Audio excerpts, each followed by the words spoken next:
Noteworthy. Justin Gould and Ryan Hedrick hanging out. He wanted to keep me in the box, and this is what he came up with. Right, I know. It's great.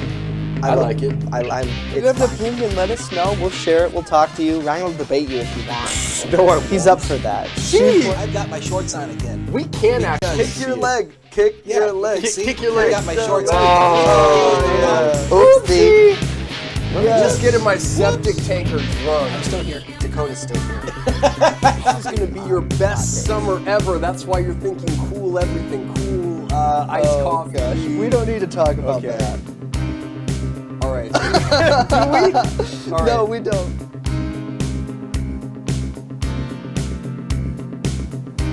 Well, folks, if the headline is correct, late breaking news, someone else has been shot in the Dirty J. Hurry up, hurry up! said Send him to Patrick Swanson for a said it. rapid, expeditious prosecution.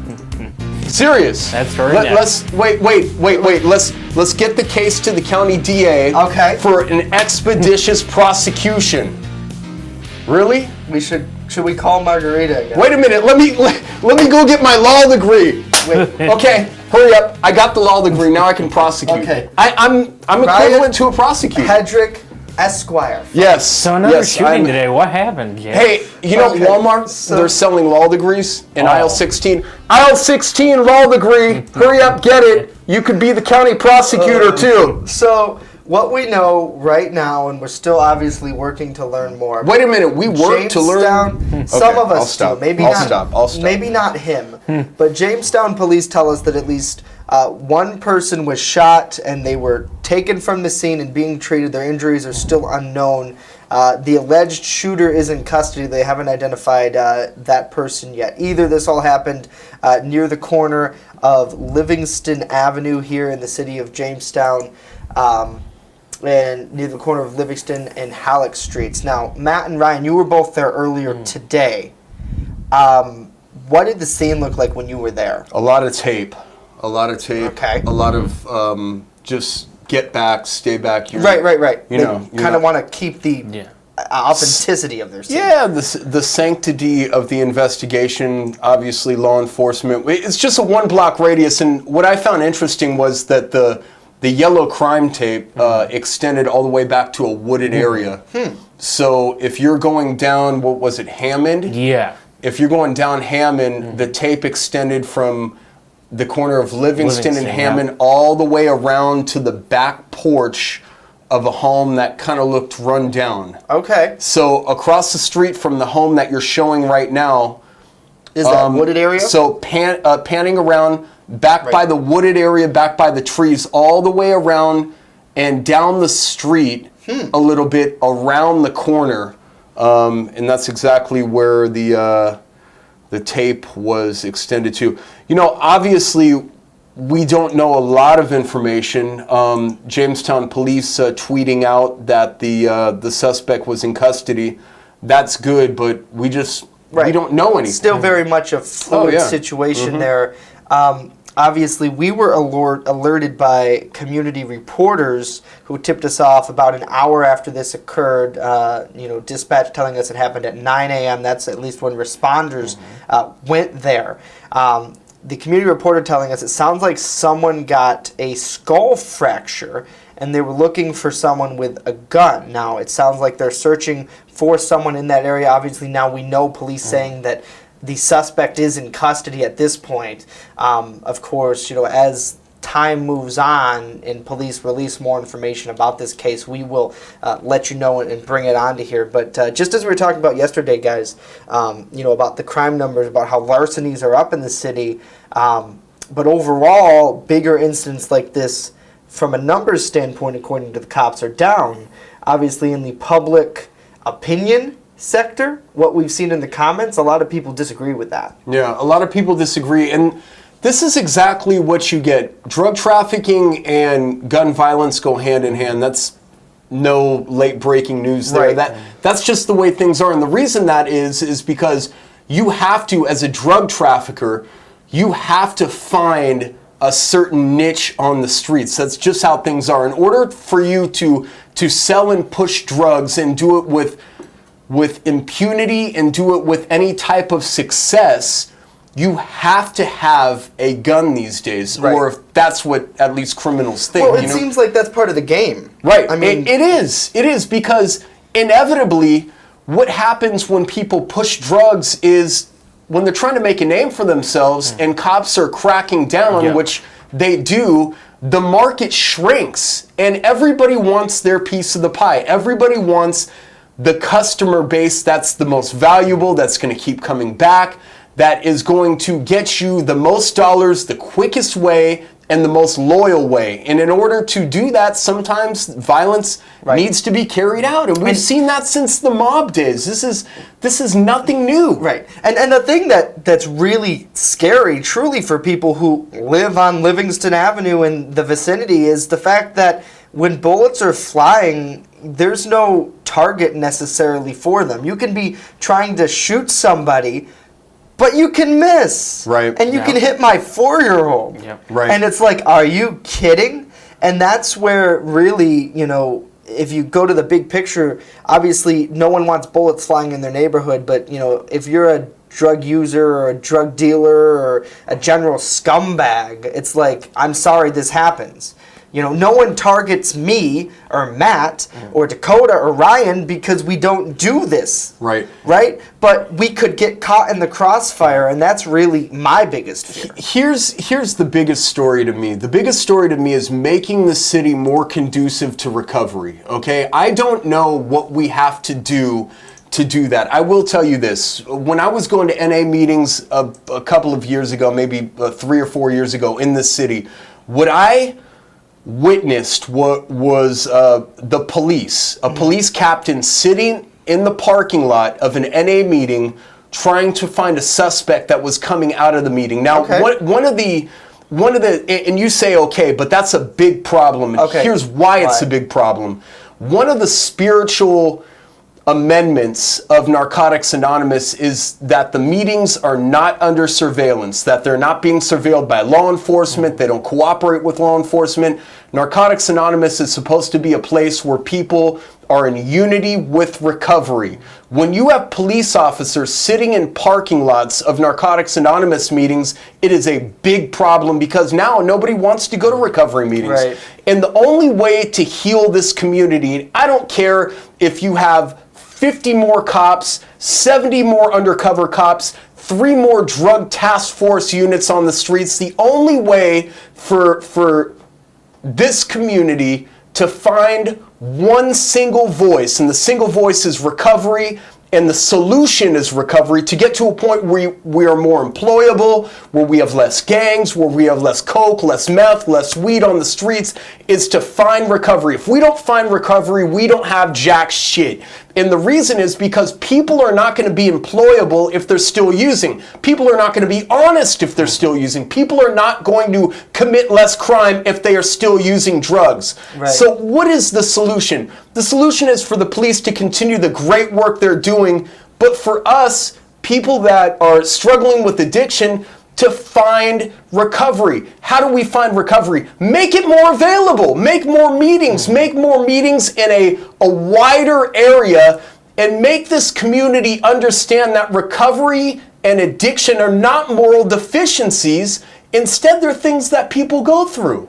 Why is it more acceptable for, like, the lead singer for Aerosmith to be an addict than for Ryan Hedrick to be an addict? Right. Well, because he has millions in the bank account and Ryan Hedrick doesn't. It doesn't make me a criminal just because I like doing substances. It just makes me somebody that needs help. It's almost, and that's the thing. It's you need more help, and you need the ability to become clean, and you can get that in other places than Jamestown. I know WCA is working on treatment centers. They are, but Jamestown does not like addicts. Jamestown places a very, very high value on alienating people that are suffering from addiction. I'm not talking about WCA. I'm not talking about the Jamestown Police Department. I'm talking about a community at large. Listen, so the general stigma. Yeah. The general stigma is very thick. We don't understand, nor do we even care to understand. It behooves people to alienate addicts because they don't want to look at themselves. We have a community that's mired in addiction, but people People don't want to look at that. We have tons of Puerto Ricans here. Tons of people that suffer from addiction. It's not the Puerto Rican problem. It's not the Puerto Rican population's problem that addiction is here. It's not the white problem. It's not a black problem. It's a human problem. If we don't make this community more embraced with recovery, if we don't embrace recovery as a whole, we're going to have a whole lot of people with great potential that never fulfill that potential because nobody will ever let them. Right. You have to give addicts a chance to breathe, and that's the only solution around this. The shootings will dissipate, the drugs will dissipate, this community will grow and prosper if we make recovery more available on a widespread scale in the city of Jamestown. Embrace recovery, embrace the solution. You will see the shootings, the drugs, and the crime drop. I guarantee you. So if you're just joining us, here is what we know about the Livingston Avenue shooting. Police responded to the corner of Livingston and Halleck Streets around 9 a.m. for a report of a person shot. Jamestown police tweeting on their official Twitter page that one person, the suspect, is in custody. At this point, they don't know the condition of the person that was shot. We don't even know the gender yet. Obviously, community reporters telling us that it certainly didn't sound like a good situation over the police scanner. So our thoughts and prayers are with that person. And, the thing that strikes a lot of people, I think, who are watching, I know we have to go to break, but I want to get this in real quick. This happened at 9 a.m. in broad daylight. Why does that shock you? I hear the shock in your voice. Why does that shock you? Because it is summer vacation and there are kids in that neighborhood right now who are probably out with their grandparents playing in the front yard, and whoever is responsible for this, whoever's in custody, what was going through your damn mind when you opened fire in this neighborhood filled with our friends and neighbors? It's ridiculous. We'll be right back.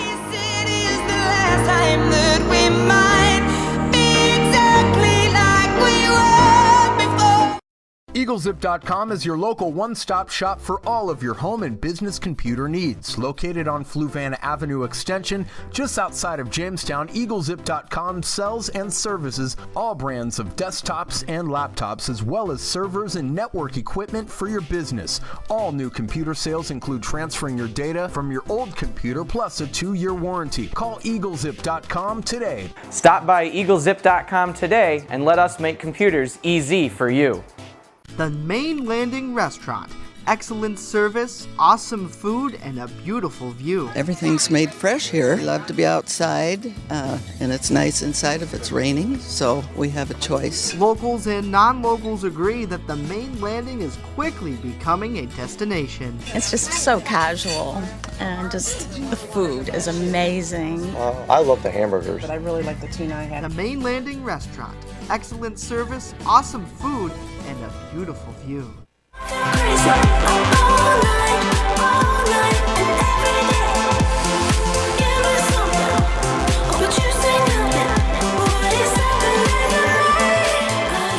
Welcome back to New and Noteworthy on this Tuesday morning. Justin Gould, Matt Hummel, and Ryan Hedrick. Matt, I want to turn to you and get some perspective since you've been covering the city of Jamestown pretty much your whole life as a longtime resident here in the surrounding area. You and Ryan were really first on scene, and you look at this neighborhood, and I don't want to stereotype too much, but we get calls to Barrow Street all the time, to 8th Street, the numbered streets we were talking about yesterday, and that crime analysis map being what is targeted in that data. This section of Jamestown, though, according to that map that we were looking at, is crime. The crime is low there. It seems safe. What did you see today when you were there? Well, today it definitely felt a lot different than in the past. I've spent a lot of time in that area. I've got a couple friends that live up, close to where the shooting occurred. So to see something unfold like this today, I have to say I was a little surprised. This is a street, and I can tell you this is a street that has become more and more conducive for meth trafficking. I will tell you that drug, meth, is kind of taken over as the #1 choice of drug in this community, and I'm not sure why. I had a somebody from the DEA tell me a couple of months ago that this community is weird because, you know, if there's no heroin here, people like to shoot meth. If there's no meth here, people like to shoot heroin. That drug, more than any other drug, begets violence. And it is because it is a drug that makes you stay up all night. It's a drug that, you know, for all intents and purposes, is very, very lucrative. The problem with these shootings, and I was looking up other shootings. There was one in Buffalo where a man was seriously injured, and it happened at about 9 in the morning. It happened last week. It said Buffalo homicide detectives are investigating a late morning shooting on the city's east side. More and more, people don't care at all what time these shootings happen. Right. The morals and the values that people are displaying now around the country, there's nothing. Yeah. There's no family structure anymore. People are broken. People just don't care. And you did that story with Pastor Reyes at the church in Kyantone. Yep. Talking about how broken homes without fathers is what he believes to be the main problem for Chicago's violence. Yeah. It's funny because people say that we need to make gun laws and move guns. Right, that's what the mayor in Toronto just said yesterday. Yeah, of course. He blamed the guns. But Louis Reyes said that when people don't know who they are, that they will commit violence. I think he said mass atrocities. When you don't know who you are as a man, you will commit mass atrocities against mankind. If you take a lot of our people that are shooting and stabbing and hurting one another, you can probably pin them to either a fatherless child or a motherless child. And the example he used is that people that have never met their father, have never been shown that toughness, that grit, that independence, that determination that other people that have been raised by a father display. So when you take one child who's been raised by a father against another child who has not been raised by a father and shown how to be a man, they will commit mass atrocities against people because they don't know who they are. They're searching for that identity, and kind of intertwined in that identity is a lack of independence, or a lack of self-worth, a lack of self-esteem, and a lack of validity. And that's exactly what he pinned it to. And I believe that. I really believe that the people that are committing these atrocities and these shootings are people that don't know who they are. And we have a lot of people in Jamestown, in the city of Jamestown, that don't know who they are because single-parent homes are very prevalent in this community. That's why I laugh about the grants. The grants that we get to fight poverty. You can't fight poverty. Poverty is a vicious cycle that starts way back before we got these grants. Right. This problem, this violence problem, isn't something that's going to go away overnight. And it seems like it's only going to get worse, unless we all take responsibility as a community. And that's what I hope we can do. Coming up, Chief Forecaster Dakota Hunter with a look at our weather. And then later, do you recount a string of tornadoes that ravaged parts of Mayville, Randolph, and almost to Olean? Dakota takes a look. It all happened 8 years ago when we come back. And all I remember is thinking I want to be like. Brought to you by the people giving hope at Gifts Decor and More. With the controversial kratom, Gifts Decor and More is giving hope to Southern Chautauqua County residents, one visit at a time. Turn to Brotherhood Property Maintenance for all your lawn care and landscaping needs. Serving both commercial and residential lots. Check out Jamestown's fastest growing landscaping crew on Facebook or call us now to book an appointment. The The weather is heating up, and so are the deals at Express Bike and Auto, right here in Jamestown, located at 1761 Foot Avenue Extension. They are your one-stop shop for all of your vehicle, ATV, and motorcycle needs. They even sell vehicles, and guess what? Financing is available. So what are you waiting for? Get to Express Bike and Auto right here in Jamestown at 1761 Foot Avenue Extension now.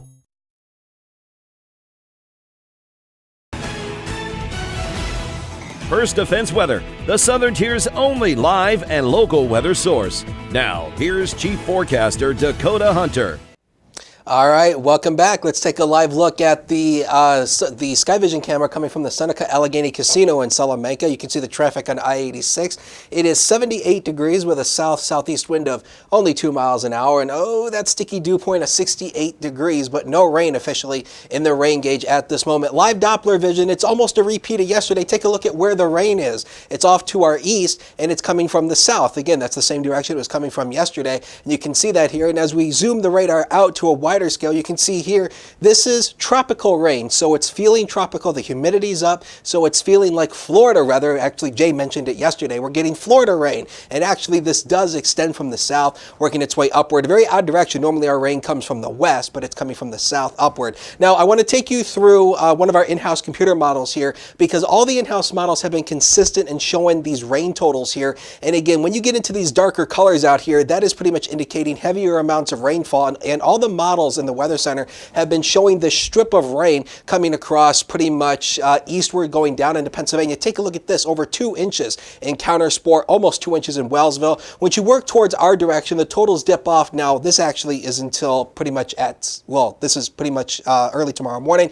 And you can see here already upwards of 1 inch in Jamestown, and then the totals dip off once you go to the Lake Erie shoreline. So we will have to keep our eyes tonight and tomorrow for some potential heavy rain, tropical downpours likely, still feeling muggy. Breaking down the Wednesday forecast, again, will only be around 70 degrees at about 8 o'clock. Tropical downpours likely, probably throughout the day tomorrow, 1 to 1.5 inches on average, but your total may vary depending on exactly where you are. And pretty much by the time we go to Wednesday night, the rain should lighten up to just a few light rain showers. The future, brought to you by Quick Solutions. And then you see 79 Wednesday, that's the average high. I tipped the numbers down a little bit, 80 on Thursday. Chance for a few more scattered showers, and then that pattern flip comes our way for Friday into the weekend, into early next week, with below average temperatures and much more comfortable humidity. Jay, Ryan, and Matt. All right, Dakota, thank you. Of course, when we come back, a special look at some powerful storms that almost destroyed Mayville. Poor Patrick Swanson. I don't think he was there then, was he? No. We'll be right back.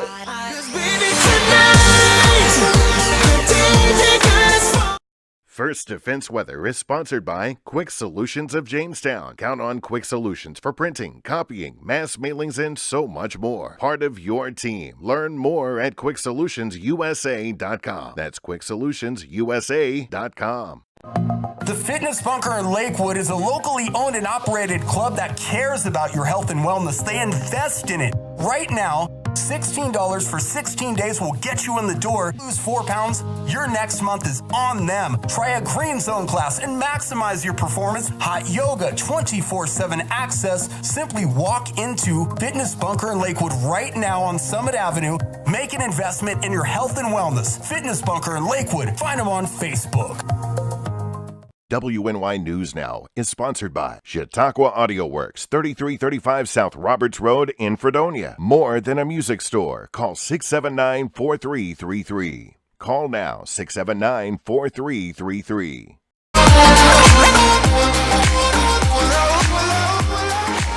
And welcome back to New and Noteworthy on this Tuesday afternoon.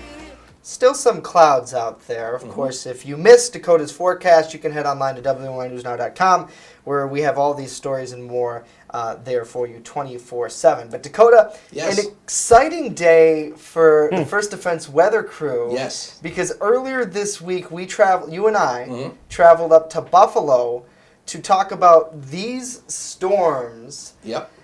This is some video from YouTube from 2010. Right, where tornadoes rolled through the area. Yep.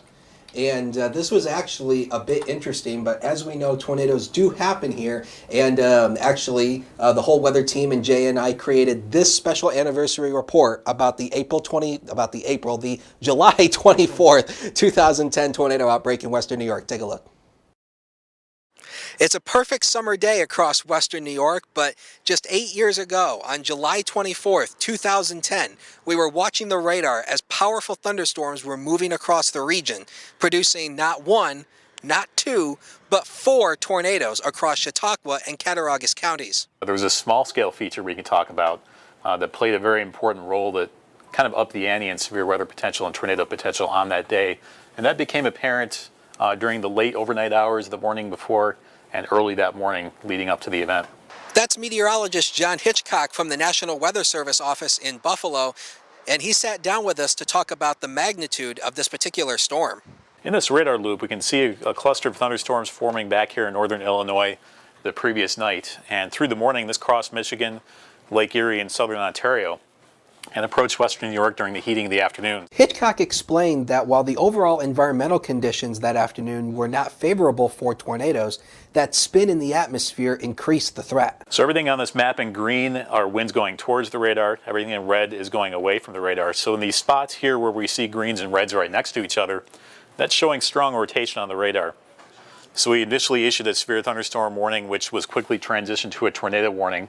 And then we issued multiple tornado warnings heading through Chautauqua and Cattaraugus counties through the day.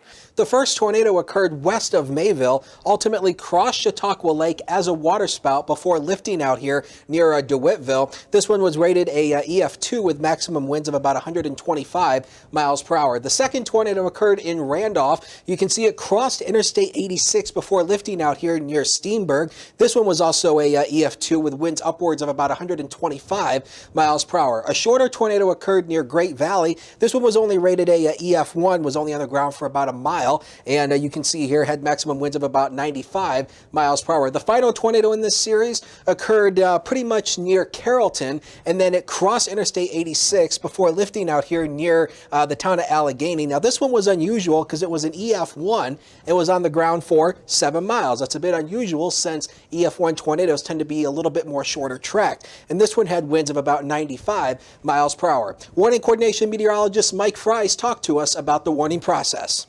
You actually draw a track for the what we call the centroid of the thunderstorm, which is the main center of where the most violent activity within the thunderstorm is occurring. And what you'll do is build a linear track for that out in time, and the polygon spreads as you go farther out to sort of build a cone of uncertainty. But we know that thunderstorms don't always track in a straight line.